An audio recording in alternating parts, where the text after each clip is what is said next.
Penerbangan perintis akan melayani sejumlah daerah di Papua Barat, diantaranya Sorong ke Ayawasi, Mai Barat, Sorong Selatan, dan Sorong Raja Ampat.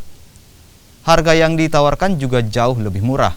Hadirnya penerbangan perintis untuk menjangkau daerah di pedalaman Papua Barat.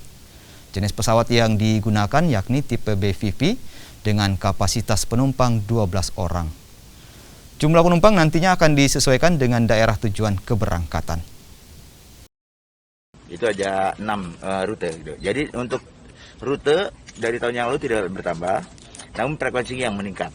Artinya bahwa ini tidak semata-mata meningkat, kami juga kalau hasil evaluasinya ternyata okupansi dari ketersediaan seat itu menurun atau di bawah, pasti kita mungkin flat dengan tahun yang lalu. Tapi ini ada peningkatan, berarti ada animo masyarakatnya yang sudah membaik dan kemudian akan meningkat. Nah, harapannya juga bahwa kita hanya tidak punya rute hanya 6 itu saja, tapi mungkin ada rute-rute yang lainnya dalam rangka untuk bisa merajut rute-rute yang dibutuhkan oleh masyarakat di wilayah Sorong Raya ini. Kebetulan wilayah kerjanya dari keperintisan di Sorong Raya ini meliputi di 6 bandara tersebut gitu.